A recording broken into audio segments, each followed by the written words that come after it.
NFR Extra follows all your favorite cowboys, interviews legends of rodeo, and talks to the best of country music. Follow Nevada Caldwell, Ryland Bentley, and Steve Godert every week as they delve deep into the stories behind the road to gold in Vegas at the National Finals Rodeo. It's revealing, comedic, and sometimes emotional. Find it on Spotify or anywhere you listen to podcasts. NFR Extra. All dirt, all rodeo, all year.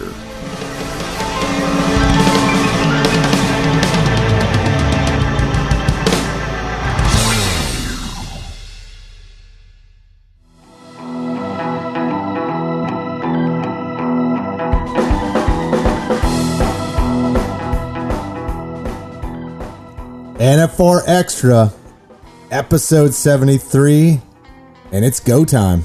We're in Texas. NFR has begun. We wrapped up night one last night, and wow, it's after all that has been going on this whole year, every little roller coaster, bump in the road, whatever you want to call it, it was nice to see everybody ride and get going. And wow, I mean, Arlington looked beautiful, a little chilly, but no East Coast chilly, no Midwest chilly, so we can get over that. Ryland, you actually went to the event. I watched it from the Cowboy channel, so we got two experiences here. What was it like going into the stadium? You know, going in the stadium actually was really nice yesterday. We got off the bus, kind of walked straight up to the southeast entrance is where we entered and had our tickets on our phone. Scanned in, and that was it. You were in the stadium. There was metal detectors that you had to walk through, obviously, just for safety precautions. But other than that, it was a great experience. So, you know, obviously, both from there, you know, I didn't get to experience that, but watching on Cowboy Channel, and then we got in, right? Started rolling with everything. How was well, it looked like the crowd was trickling in. Took a little while to come in. I mean, I could tell that. And hey, man, it's Texas. It's rodeo. I get it. I don't think everybody comes early to the rodeo in Texas, right? Definitely had a trickle effect. It was kind of a nice experience in the sense that I don't know if it was COVID or if it was just the different openings at the door times, but there was like a earlier flow, a middle flow, and then the trickling just kind of kept coming all night, to be honest. I was surprised by the difference of Las Vegas to Arlington on the crowd flow for sure. Yeah, man, and then I could see that in watching from TV, but then we got going, right? And man, that opening with Bob Tallman, damn cool. You know, you went through all the oldies but goodies, and then also everyone a part of the rodeo. How'd you like, first of all, how did you like that grand entry coming in? Grand entry is one of my favorite things to watch, especially as the week goes on. It's one of those things that, you know, the horses get stronger, the energy gets harder every day of the week. And last night, just seeing every contestant come across that playing field for the first time in what could be a couple weeks, a couple months for some of these competitors, you could just feel the energy of those horses and the excitement to be competing for a world title. Yeah. Well, it's amazing. And then obviously we had Cowboy Christmas, great turnout there. Blown away by the crowds. Everyone was social distancing. They wore their masks, you know, and I know some people have issues with however that comes down, but I'm glad that people were working with everybody to get that done so you can have a successful event. Otherwise, people, you know, people got to do things if you don't. I mean, I'm not saying that in a negative way. It's just it was just nice that everyone was doing that, and the shopping looked great, and everybody looked happy. Fantastic. We still got another 9 days to go today, 10 a.m. You could be listening to this later on today, and it's already open. So there you go. But obviously, Rodeo Live stage, Shane Miner. We had great, not contestants, we had great artists come over there. Flint went off without a hitch. He did great as usual. Great crowd for him. So Cowboy Christmas, while it's not in Vegas, definitely had that vibe wherever it's at. And it's here in Fort Worth. And then obviously Junior Bowl Finals. Things went great there. Tell us a little bit. I mean, you don't have to give us some crazy synopsis on what went down there, but what was the vibe? How did the kids look? How did it go for day one for Junior Bowl Finals? The kids look great. They're excited. You can tell that this has been a very different year for them, and all of the families and the children are just so excited that we were able to go through with this event. And like you said, wearing those masks, I mean, it may not be everyone's favorite, but this year we just have to do it. We have to do that in order to make these events happen for the youth, for the Cowboys, and we're here to make it happen. Yeah, and let's talk about where you're at right now. Obviously, so every morning you're going to be hanging out with us from King Ranch inside the stockyards at Fort Worth. That place is pretty beautiful. I can't really explain the details that are in here, but it genuinely is a stunning store. When you walk in, there's just so many things to look at. You want to touch everything in a sense because it's just beautiful. The genuine leathers that they have in the bags to the coats. I want to buy it all. And honestly, being here every morning at King Ranch in the Fort Worth stockyards might break my bank account. Nice, Triple B. Stay tuned for our guests, 3-time Wrangler NFR Qualifier Jacob Talley and country singer Glen Templeton. But up next, NFR Rewind with Jeff Metters and Butch Knowles from the Cowboy Channel.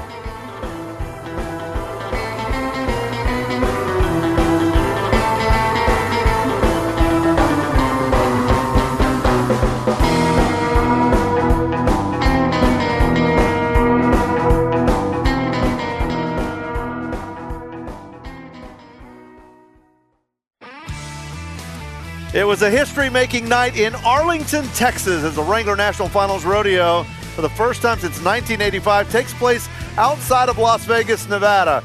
It was a fan deal, a COVID deal, so everything changed dramatically. But a one-year pass in Arlington, Texas, Globe Life. Jeff Metters, Butch Knowles. Round number one was exactly what you expect, maybe even bigger and better than what we expected. Yeah, spectacular facility, and in my opinion, a spectacular performance for round one. Bareback riding, it was Richie Champion, a tough Texan, 87.5 points for him. Yeah, I think Richie is kind of the sleeper in this whole group of bareback riders, and I think he made his point tonight. Great ride. 3 Cowboys splitting first in steer wrestling. Jesse Brown, one of them. The winning time was 3-9. Yeah, first steer, first NFR. He takes an early lead. Blake Knowles comes in behind him. 3-9. They traveled together some this summer, so that was sweet. Dakota Eldridge also a part of that 3-way split. Yeah, and I thought Dakota was going to get them both. His feet were on the ground a little quicker. That steer hung up just a hair to let him make the tie. Winning time in team roping 4-8. Eric Rogers, a world champion, and last year's Rookie of the Year, Peyton Bray. Yeah, Peyton Bray. You talk about exciting. Look at that victory lap right there. That is what it's all about. A couple of Cowboys splitting first in saddle bronc riding, 86 points. Rusty Wright was one of them. Rusty Wright looks like he's just starting off right where he left off 1 year ago at the Wrangler NFR.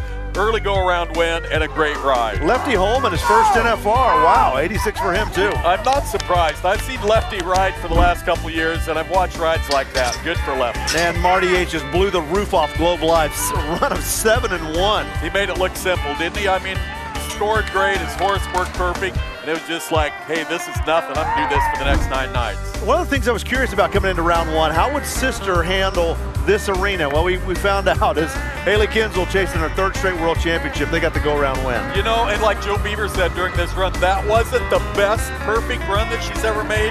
I look for it to be faster before this week's done. And in bull riding, you got Stetson Rice trying to win another all-around world championship. He's moving up in the bull riding as well, and it was a big night, 90.5 for him. It was a huge night, and I love the way he rides bulls. He is so aggressive, slides up when he nods, and I mean everything is a home run after that. Well, the coverage on the Cowboy Channel starts at 2 Eastern. We got coverage all day, but of course, round number 2 of the Wrangler National Finals Rodeo on the Cowboy Channel and RFD tomorrow night.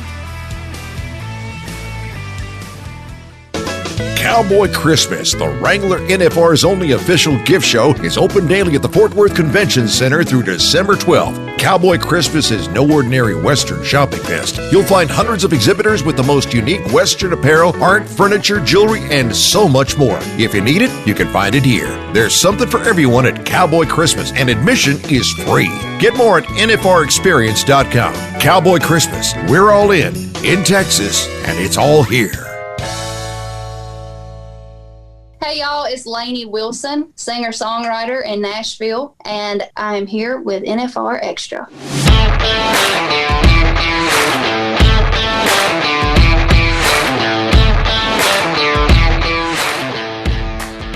Jacob has qualified for the Wrangler NFR every other year since his first in 2016. Much of his success has come aboard a mare named Baby Doll, owned by Sam Dixon. He is having the best year of his career.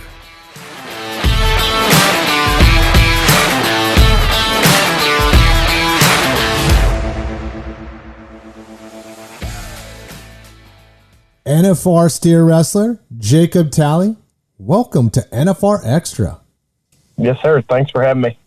You know, you're heading into the 2020 Wrangler NFR. You're currently in second place. And, you know, this is the best, from what I understand, to career to date, you coming into the NFR. How does this feeling compare where you are right now, heading into Texas, in the past to when you were heading into Vegas? What emotions, everything that's going on in your head right now, how does this all feel right now? Man, so it's going to be different, obviously. The setup is going to be a lot different. Quick backstory, I got hurt last year. I had to have surgery, and I missed most of the year. So when I came back, obviously, nobody thought this crisis we're in was coming or there'd be a change in venue or anything. When I came back, I was prepared to come back ready to make the NFR. My plan is to win the world. And so after I had surgery, when I started working back towards it, I never really questioned where it was going to be. We just started preparing. Well, then throughout the year, things changed, obviously, and the venue changed, but the goal has never changed. So Texas, Vegas, it hasn't really mattered.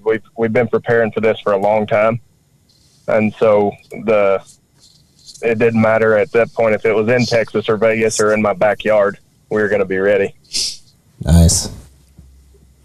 Talk a little bit about the mental part of competing at the NFR. You just told us right before we started this that you were wrapping up your last practice, but what is your routine in preparation before you ride at the event? We saddle horses. I like being involved, saddling the horses and warming the horses up. Obviously, we got to get ready for grand entry and everything too, so I'll help get everything ready and start warming up, and then I'll go back behind the arena and get ready for the grand entry. I don't have like a really set routine. We just kind of get out there, feed the horses, just kind of keep it like a regular rodeo routine, not change anything from what we did all year to out there, because when it boils right down to it, it's another rodeo and we have to treat it as such, not make it out to be anything different. Absolutely. I got to go back. Go ahead. Sorry, Brylan. Oh, you're good. I was just curious. Do you have any superstitions? I do not. No, ma'am. No. Nope. Well, darn. Yeah, I'm not one like that won't do certain things, or I've heard some people not wearing certain colors or hats on bed. I don't. There's not really anything that bothers me too much. So I got to go back to what you're saying, Jacob, about you kind of nonchalantly said you had an injury that took you out for the rest of the year. Can you share what that injury was and how you've recovered? Yep. I tore my right pectoral, the major, in half, right at the tendon, like kind of under your armpit. And so they had to go in. They had to put 3 anchors in, tie it back to the bone. And so it took a while. It was kind of a different deal. I was supposed to take 6 to 8 months off, and I went through a major, I guess, rehab. I left and I started rehabbing at 3 weeks, and you're not supposed to till 6. And I changed the way I ate. I changed what I drank. Everything that slowed down soft tissue regrowth, I kicked it out of my life. And then everything that sped it up by different foods, different exercises, I added to my routine. And I came back in 11 weeks and competed at Calgary. That was my goal, was to get back for Calgary. And then I just kind of took it easy the rest of the year after that. I went a little bit trying to get some money, wanting to get into some bigger rodeos for the beginning of this year. Sounds like your focus got aligned. You cleansed the body. My goodness, man, I think coming in here, I'm not going to say that they never, hey, Jacob Talley's right behind me and here he comes, but you surprised, I think by doing this caught a lot of people off guard, knowing who you're a different Jacob Talley is what I'm trying to get at. No doubt. Yes, sir. I feel like them first couple years, I didn't grow up rodeoing either. I hardly rode horses till I turned 20. So it's been a learning process. And then when I made it the first year, I didn't really know what to expect. That second year I felt like was a good learning year. I learned a lot between the two. And then after the injury and you add those 2 years together, I've never been as more, I guess, prepared or focused or ready for something in my entire life.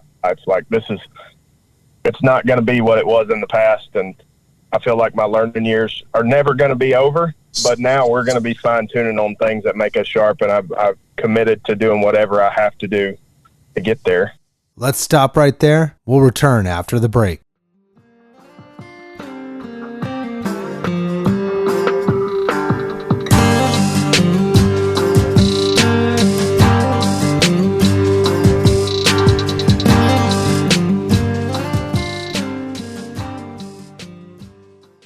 The next generation of rodeo stars will compete at the Junior World Finals presented by Yeti from December 3rd through 12th at the Wrangler Rodeo Arena inside the Cowtown Coliseum at the famous Fort Worth Stockyards. More than 750 youth contestants will compete for titles in 9 events. Bull riding, team roping, tie-down roping, steer wrestling, barrel racing, breakaway, pole bending, mini saddle bronc riding, and mini bareback riding. Competitions start at 7:30 a.m. daily and admission is just $10. Visit NFRExperience.com for details. Hey guys, I'm Nate Justice, 4-time NFR bullfighter from Douglas, Wyoming, and I'm joining you on NFR Extra.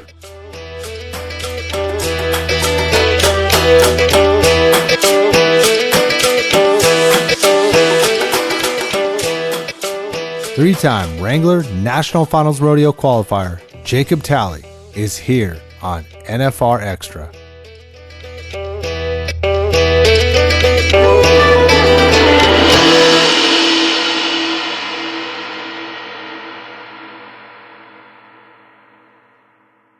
Do you have any role models or heroes that are impacting those choices that you're making right now, or just in your life when you were getting involved in rodeo? So I do, but they're not probably really involved with rodeo. You know, a lot of guys grow up involved in it, so they have those rodeo idols. I like athletes because I grew up playing football, and the coach I played for in high school is a head coach at Philadelphia right now, coaching the Eagles. He was coaching the Eagles when they won the Super Bowl. So I've had a lot of great influence on my life between coaches and family that not necessarily were rodeo people, but they were athletes and coaches, people that helped shape you into, I guess, men and athletes as you're growing up. So I feel like they go hand in hand. It's not really rodeo idols, but it's people I look up to that have competed and been the best at their sports or coached the best at their sports. Where does your dad fall into that category? My dad, he didn't grow up rodeoing either. He started a little bit late. He bulldogs for about 10 years, but he didn't start till he was about 30. And he just rodeo local. He has a little water well drilling company, and it was hard for him to get away. He worked most of his life, and so he piddled with it, but he really didn't know what was out there either. It was something when I tried it, we both kind of learning as we were going, because he never really got too far away from home. So what was the catalyst? Why start steer wrestling? I mean, you've never ridden a horse at 20, and it's like, yeah, let's get on a horse, run fast, and jump off. Where was the appeal to that, and how did you get into it? Man, so watching my dad, I knew it was something I wanted to try. And like I said, those coaches I had were coaches that had coached at every level, so they were really strict. That wasn't something they were wanting us to do while we were playing football. So I really didn't have a choice in the matter until after all that was over. My dad went to a bulldogging school in Bernice, Louisiana with Tom Carney. And when I finished playing football, I told him I wanted to try it. I'm a competitor. I like competing at everything. And so I couldn't, when I was done with football, I didn't want to be done competing. And so I went over there and I tried it. I went through that school and I loved it, but I just didn't know much about it. But I knew it was something, if I put the time in, I could be the best at. And over a period of time, it grew from could be the best to I know I will put the time in and I will be the best. And it's just taken me a lot to get here. And I'm still learning, but I work at it extremely hard. So how many years from that until you really started making the progress and seeing yourself rise up in the standings and make it to your first NFR? So I went to that bulldogging school. Let's see, it was the Thanksgiving of 2010. And then I didn't rodeo until 2011. And I just kind of circuit rodeoed. I was practicing, trying to figure out, because I didn't know anything about entering. I didn't know where I needed to go, how I needed to go. I was going and practicing and trying to get sharp. And then 15, I met a group of guys, and I'd always heard to go or rodeo professionally, you got to get in the truck with other guys and go. You can't just go by yourself. And that was something I didn't even know either. So I met a group of guys, and I went about half the year with them. I left in the summer and went in the summer. I didn't really rodeo that winter. I was working and trying to save up money just to kind of see how to enter and where to go. And I hit it off with those guys. And so we started out in 16, and 16 was the first year I went start to finish completely, and that was the first year I made the NFR. Wow. So what group of guys is that top secret information? Yep. Oh, no, it was Nick Guy, and I mean, he's made the finals 5 or 6 times, I think. And Cody Kroll, and Cody, he had the horse me and Nick were both riding. And so, I traveled with them for half of 15 and 16 and 17. Pretty much kind of still learning and figuring it out until I found some different horses I liked in 18. You talk about horsepower a little bit. I'll jump in. What does your horsepower look like this year for the finals and throughout the season? It was a different season for you guys, but how'd that go? It was good. Obviously, I'm a little biased, but I really feel like I'll be riding the best horse out there. She's kind of been not a secret weapon. Everybody knows who she is now after this year, and they rode her 3 rounds out there last year at the end just to see. She had never been out there. Her name is Baby. She's owned by Sam Dixon out of Arkansas, and he got her. She was younger. She had been started, but she just hadn't been very many places. And so we got her and started riding her, and we all get along with Sam. We're all good friends, and she ended up turning into something she is extremely nice. And she's going to be a real game changer for out there, I believe. I'm excited to watch. Okay, so you've been to the NFR a few times, and you play football, so there's always music in the background, right? And there's some way to it creates motivation for people. And as we know with the NFR, man, I mean, this music, you're in the box, and there's beats in the background.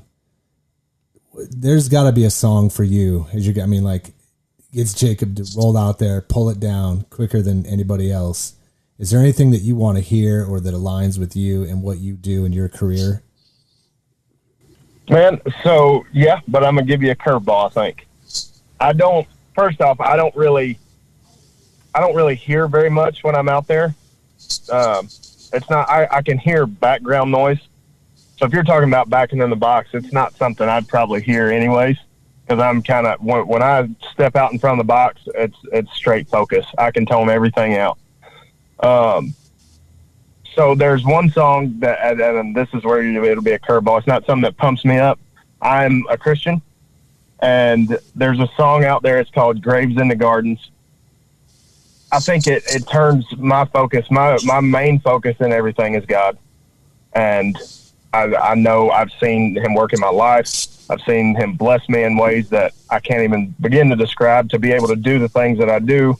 And so to me, I can get carried away being a competitor, and to keep that the main focus of my life, it knows I'm blessed to be able to do this. It fires me up to be able to do this, but it's for a bigger reason. And for me, that is to shine a light to other people. Kind of being the example and being a shining light. I'm going to throw a curveball right back at you. But how does that play with, sponsors are a huge part of this. And so, does that, I guess, with the representation that you have, does that limit the sponsors that you'd be willing to represent? Or is that something to where it's like, hey man, sponsors are sponsors? No, I would be, and I've really not gotten to a situation I guess, like that yet, or been approached by something that would be, I guess, a conflict of that. To be honest, if I was, I would turn it down, just because I know for even getting started and working how I started without them, they help more than I have plenty of sponsors that help in ways that you can't imagine. But when it comes to sacrificing beliefs or morals to gain something like that, I couldn't do it. Yeah. That goes to speak of the rodeo cowboy in you. Before we let you go and wrap this up, besides the NFR, what is one of your favorite rodeos throughout the year and why? San Antonio is probably one of my favorites. I like the big atmospheres, the big crowds, the big buildings. It's just something. The more people that are there, and the bigger the building, the bigger the rodeo. I feel like the more I like it, and the better I tend to do. So San Antonio, I love Calgary. Calgary was one of the ones that I had never been to until 19, and that was amazing to see. But I'd say San Antonio or Houston, those bigger rodeos like that in indoor buildings. Absolutely. Very you should nice. do well in Globe Life then. Yeah, exactly. That's right. We want to let you go, but there's something we talked to a lot of people this year. How has your past 8 months, 9 months been competitively, what you've been doing? How has this been during the pandemic for you as an athlete in the rodeo business? Man, it's tough. It seems like it took more to get here because there was less rodeos. More people entered at those rodeos and a lot more driving in between, a lot less money.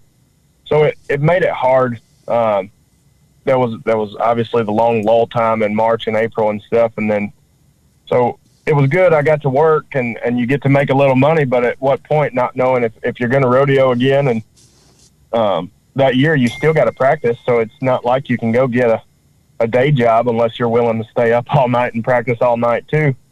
But it was difficult, but luckily I had a good enough winter, and I got to work a little bit off and on, but still practice every day to stay prepared for when we did come back. It seems like it was a little bit harder because we put on a lot of miles this year to do a little bit of rodeoing instead of on a normal year. We still put on a lot of miles, but we hit rodeos everywhere. And, you're driving to 2 or 3 rodeos a weekend now they all got 150 guys in it because it's the only places to go. You know what, though? Your injury alignment, this Jacob Talley 2.0, basically, I think someone up there somewhere is having a little hand in helping you align where you're at right now. And I just want to say good luck, man, for the next 10 days coming up. Thank you. I really appreciate that. Thank you for joining us. Yep. Thank y'all for having me.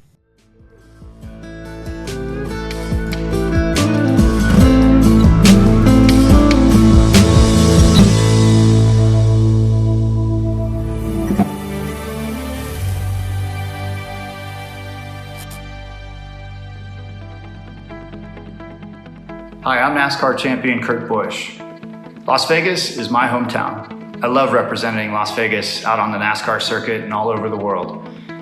To me, racing at Las Vegas Motor Speedway is an awesome experience. It's a privilege to have such a great track as my hometown track, and to win it this year in 2020 was an unbelievable experience that I'll never forget. And I'll never forget it because we didn't have race fans there.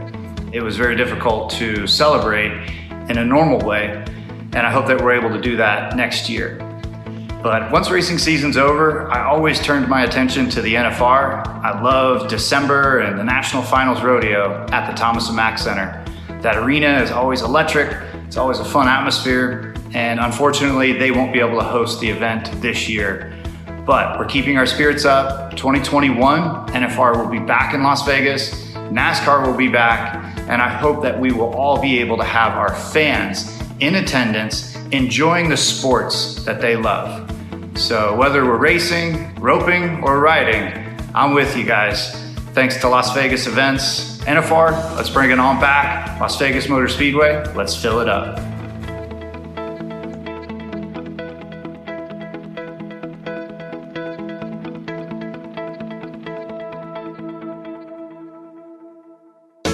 Cowboy Christmas, the Wrangler NFR's only official gift show, is open daily at the Fort Worth Convention Center through December 12th. Get more at NFRExperience.com. Cowboy Christmas, we're all in Texas, and it's all here.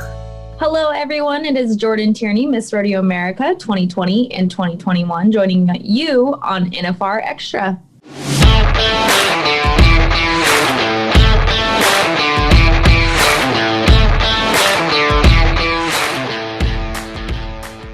From producers, studios, musicians, and music industry vets to country radio and its listeners, Glen Templeton has set out to impress and inspire. No bells, no whistles, just straight down the pipe. Glen is genuine in his performance. His studio recordings translate as undeniably and absolute as his live stage show.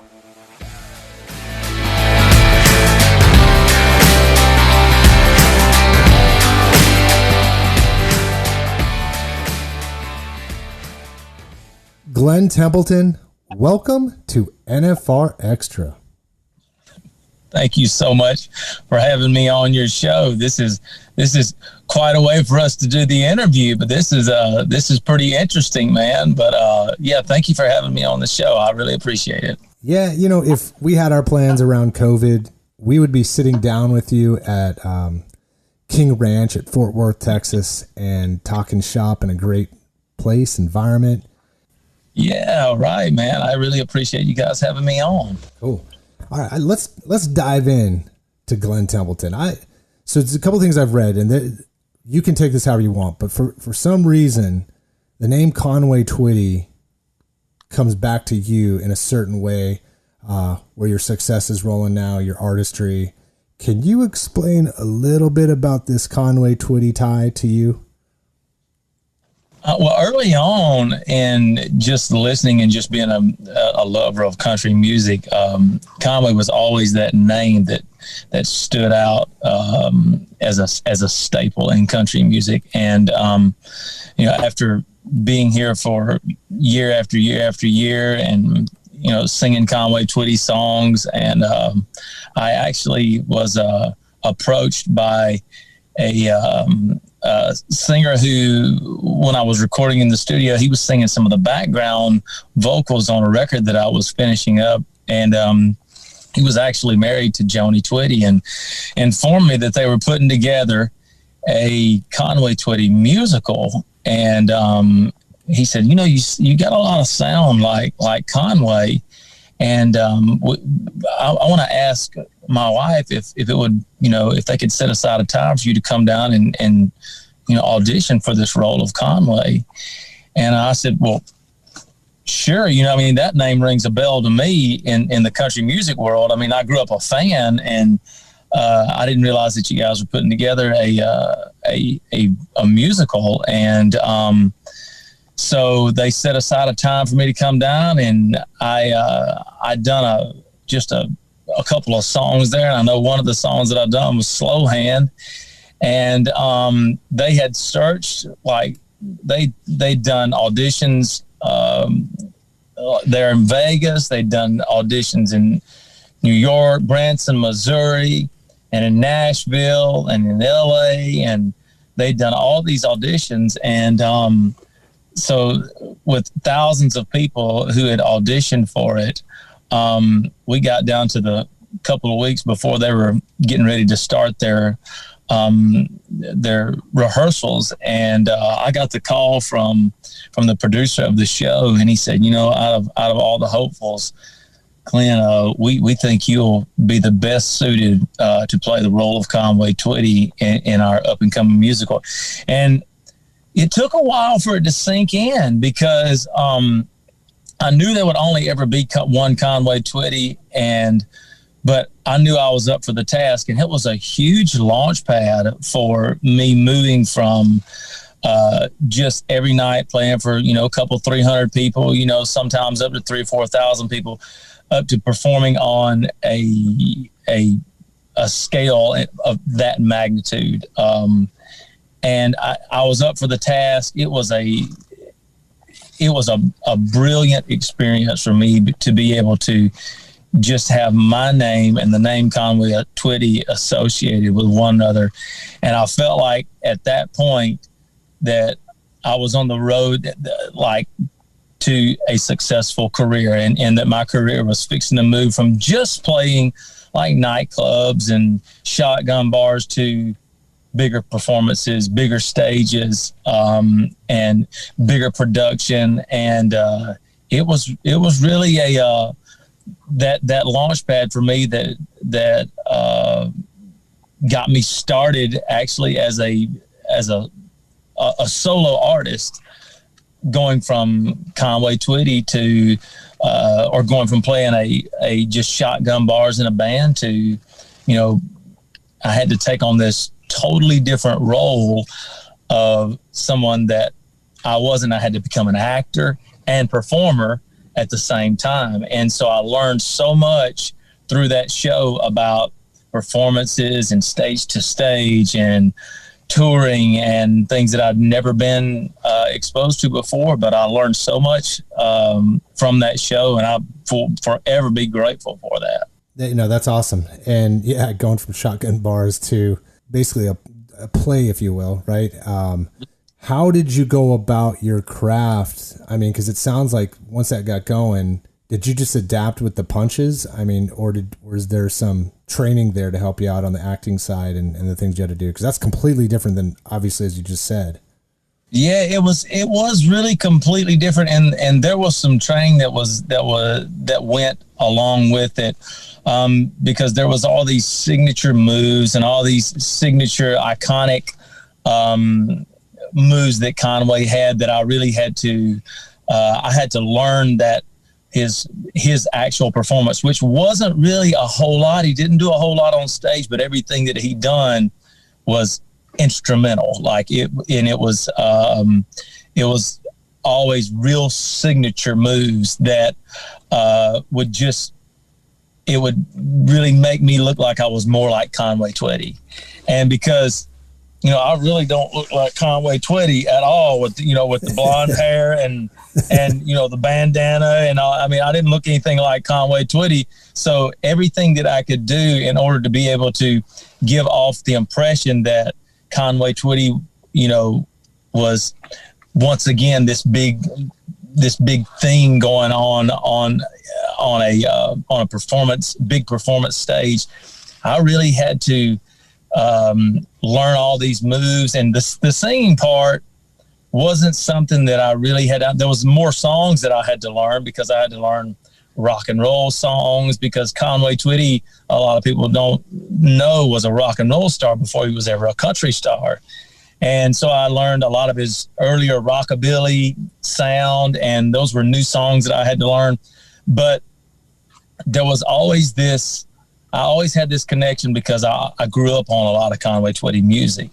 And so I really adapted to the singing really fast, but it was the signature moves that I really had to take time and really learning, you know, what there were a lot of key points within the show that would get us from point A to point B that I had to be on time. And there was a lot of movement going on backstage and a lot of costume changes, a lot of wardrobe involved in it for different scenes. And that's one thing that I'd never done. I always just got dressed for a show and go out and perform. But this was more of a storyline that went from early age Conway Twitty to, you know, his last days. And so there were wig changes that went on. I mean, I had the 50s, you know, the slick back on the 50s with the little dovetail up front, and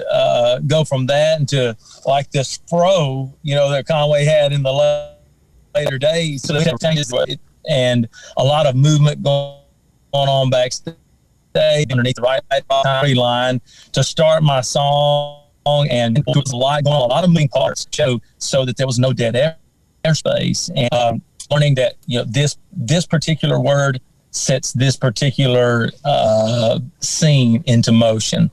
And that's when you start singing. And so there was a lot of work that had to be done to coach me into something, because I'd never done that before. So there was a lot of acting involved. And I wouldn't consider myself an actor at that point, but having to become a totally different individual, it took a lot of work.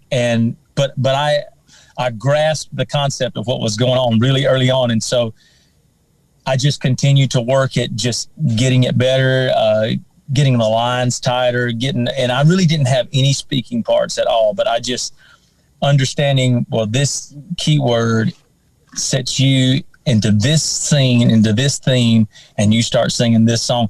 There was a lot involved and a lot of mental processing that went on that was in this. And thankfully enough, the singing was just second nature. It was all the other stuff that went along with it that I really, really had to learn. It's cool, man.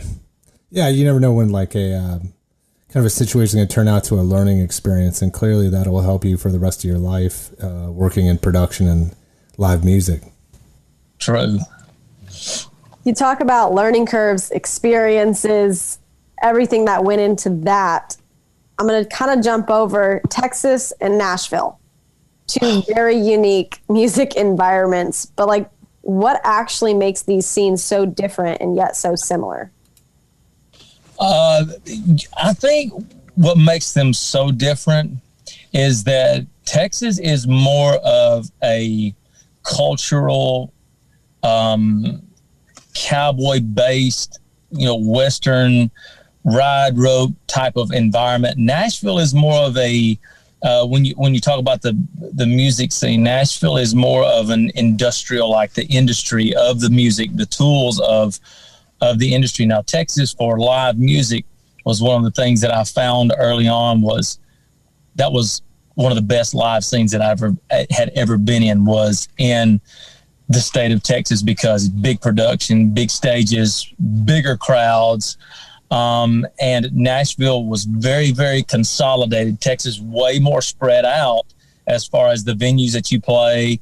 And they really are devoted to independence. They're devoted to the independent artists, the people who are every day just battling it out, writing songs, performing.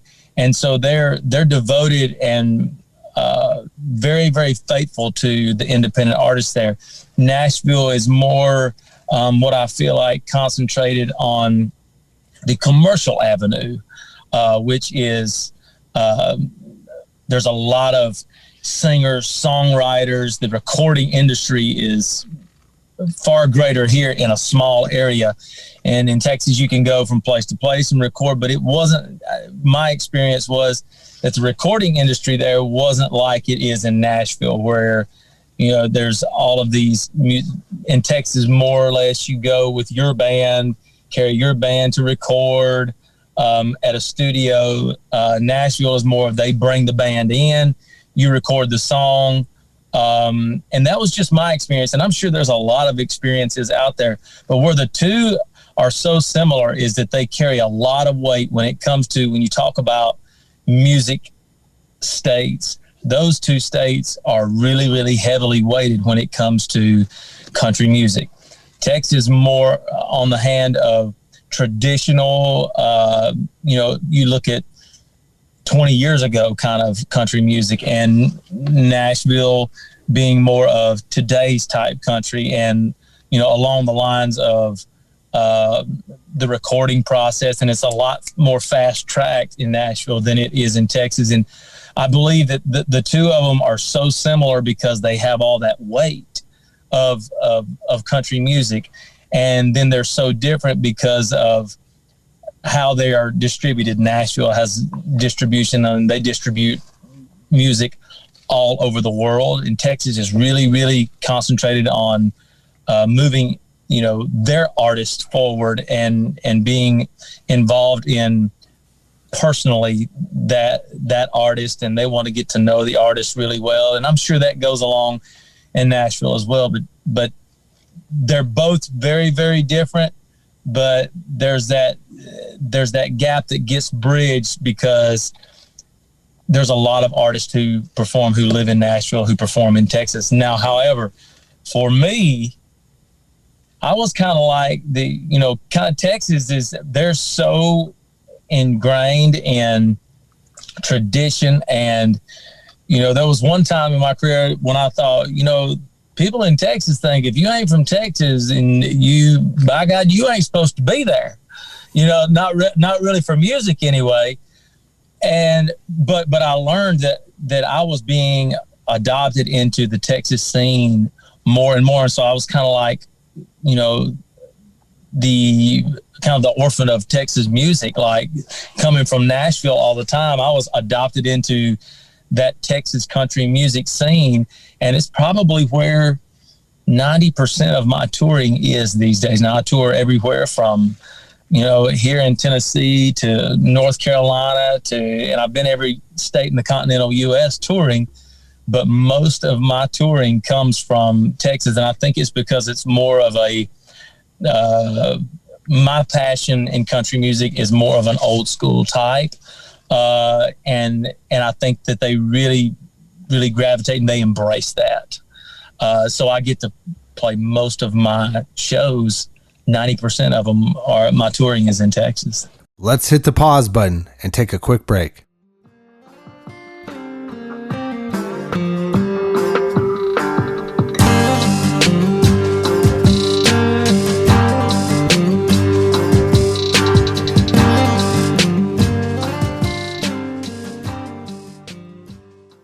The next generation of rodeo stars will compete at the Junior World Finals presented by Yeti from December 3rd through 12th at the Wrangler Rodeo Arena inside the Cowtown Coliseum at the famous Fort Worth Stockyards. Visit NFRExperience.com for details. NFR Extra follows Cowboys, talks to legends and country stars, and finds the stories that make up the season that leads to the annual showdown in December. Follow me, Nevada Caldwell, Brylan Bentley, and Steve Goddard as we delve deep into the stories in and behind the road to gold. Listen to NFR Extra on Rural Radio, channel 147 on Sirius XM, every Monday at 6 p.m. Pacific, 9 Eastern, with a re-air Tuesday in the same time slot. NFR Extra, all dirt, all rodeo, all year.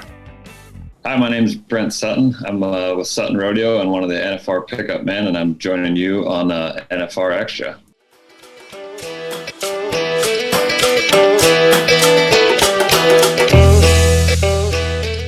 We are kicking it with American country singer and songwriter Glen Templeton.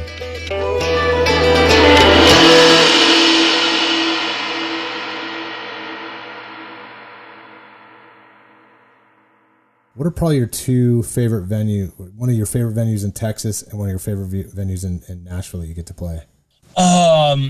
Nashville, I would have to say that I spent more time on Lower Broadway at a little bitty shotgun bar called Tootsie's Orchid Lounge on the front stage night after night. And we're talking about singing for 4 hours at a time. Just any kind of music that anything that come to the top of your mind, those guys down there on the street, they can play it. But my place that I got my start and cut my teeth at was at Tootsie's on the front stage in that little bitty room.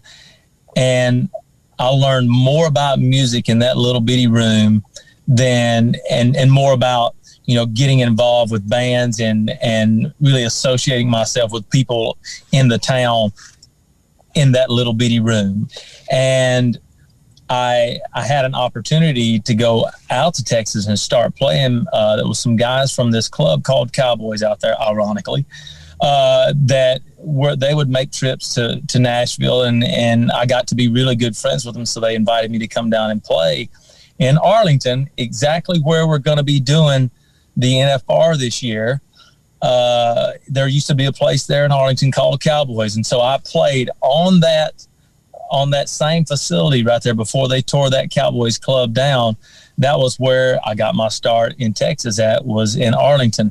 But now I would have to say my favorite venues to play when it comes to just expressing new music are the listening rooms in Texas. Like there's Tomball, there's the Kenny Store, Main Street Crossing in Tomball.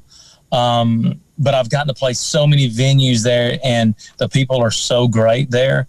It's hard to say that there are favorite places, but those would be the top two listening rooms that I could say that I enjoy going back to. Every time I go to that state, anytime I play downtown, I always feel like I'm at home because we're all there for the same reason. That musical unity that we get from just the sounds of music, that unity that we get, I think that's what makes me always feel like I'm at home whenever any stage that I'm on. So I got to give props to all across the board, but I would have to say just personally, probably Tootsie's Orchid Lounge, and I'm going to say the Kenny Store way out in Belleville, Texas. What has the year been like for you? It's one of our key questions. Woo! Because obviously we are in the COVID times. Things are a little different, sometimes a little crazy. What is happening? Where were you when it happened? Tell us a little bit about it. Well, it was actually around the spring break time when everything started taking place. But I remember initially being at the Houston Rodeo. I performed there in one of the tents at the Houston Rodeo. And I remember the next day going to specifically the Kenny Store and them saying that they had shut down the remainder of the Houston Rodeo due to COVID. So I remember that specifically. And from that point on, we tried to figure out a way, how can we get music to people, because people are still going to want to hear music. And so we started utilizing like our Facebook Live, whatever the internet had to offer in order to be able to get music to people, because that was still my responsibility, is to provide music to the fans that still need to hear music, that need to still hear country music.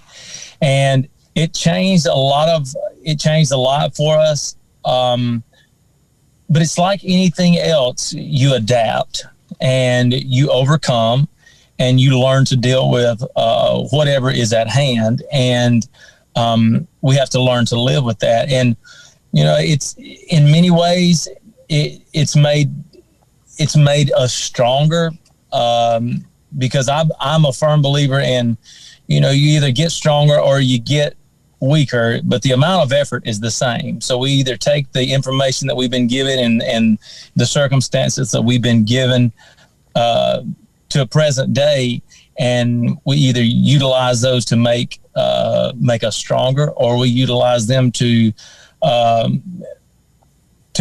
be a learning curve for us. In other words, because I never had a plan B. There was never a plan B for me. My plan B has always been, don't let plan A fail. And so I'll go to any lengths to not let plan A fail. And if we are to fall at some point, I don't ever really want anything to fall back on. One of my favorite motivational speakers is Denzel Washington. And I heard him say, if you want to fall, don't fall back on anything, fall forward. That way, at least you'll know what you're going to hit when you fall forward. So I've been in the mindset of trying to learn and adapt to just whatever the day brings, whatever's at hand. I still have a responsibility to try to get music to the country music fans all across the world. And it's been a huge learning curve for us, but it's made us stronger. As we've talked to some artists, they've had some opportunities in Texas because some areas were, open, and Oklahoma and things like that. Did you do any live performances over the summer? We did. We did several live performances. They were mostly private, very small private parties, small corporate parties. We had projected this to be, we had the books for lots of fairs, festivals, rodeos that we had on the books this year that had to postpone. And so we, in order to be able to keep that relationship open, what we wanted to do was we wanted to give them the option to say, you know what, look, that's fine. We have to do what we have to do to adapt. Just let us be your first call next year for these dates, and we'll still honor the dates, and we'll still honor, the times that we were going to give you to come out and play. We still want to honor that. But there were shows that just got canceled completely. But we made up for that by doing live Facebook shows, by doing corporate shows, small corporate parties, and small, just little private events, from birthday parties to whatever they had the capacities at that time. And we just made it work. And we would go to any length to perform wherever we could, whenever we could, as long as we could make sense out of it. What's Glen Templeton's plans here for the NFR in Texas? Well, I leave on this coming Thursday at 3 p.m., and we head to Huntsville, Texas. I've got a show there at the Huntsville Theater. And then I have a show the following night in LaPorte. Then I am off on Sunday, and then I have Monday, Tuesday. I have 2 nights booked at the little listening room I was talking about in Tomball called Main Street Crossing.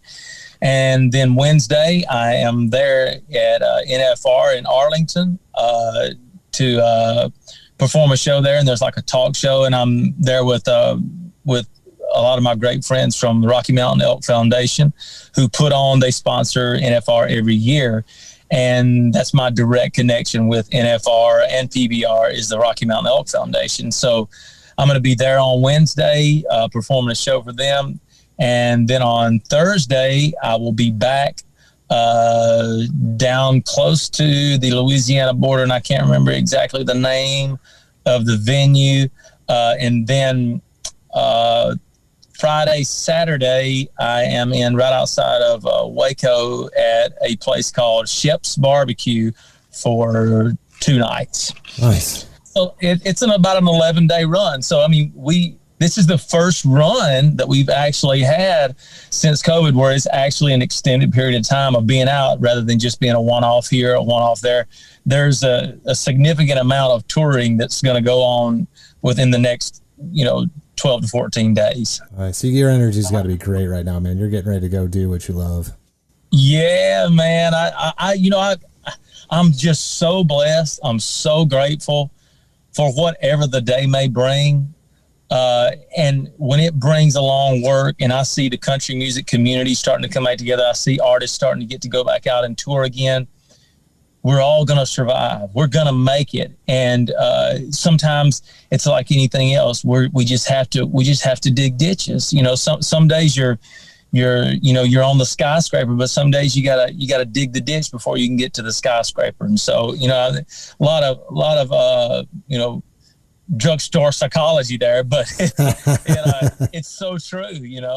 It's so true that we just have to endure, and it's a war of attrition. It's like a chess game. It's all about mapping it out and staying true to yourself and giving of yourself as much as you possibly can in order to give the satisfaction of country music to the people who still love country music.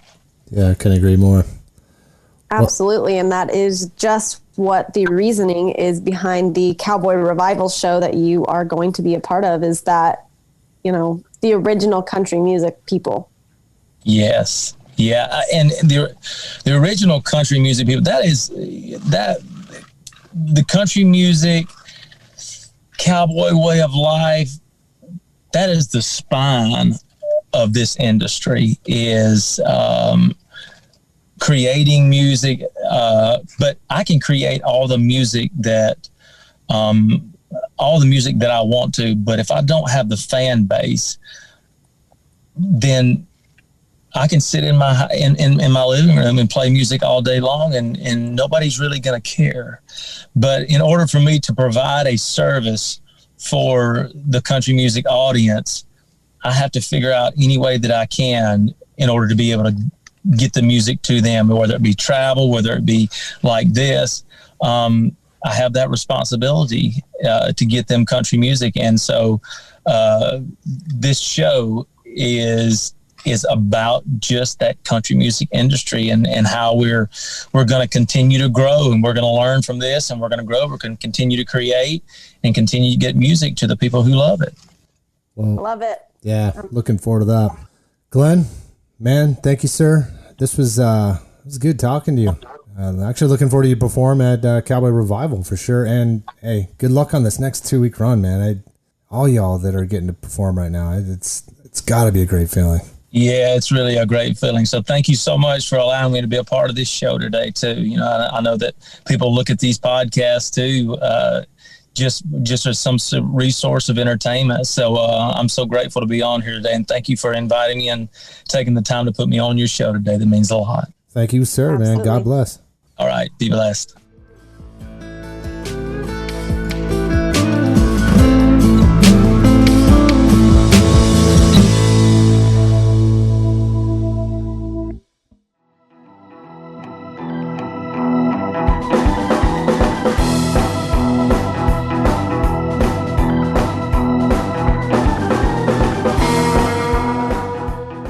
We want to thank Jacob Talley and Glen Templeton for hanging out with us on NFR Extra. Want to experience more of the NFR? Then visit NFRExperience.com. And we invite you to subscribe to NFR Extra on Apple Podcasts, Spotify, Google Podcasts, Stitcher, iHeartRadio, or wherever you're listening right now. If you like what you've been hearing on NFR Extra, we would love it if you gave us a 5-star rating and tell your friends how to subscribe. NFR Extra. All dirt. All rodeo. All year.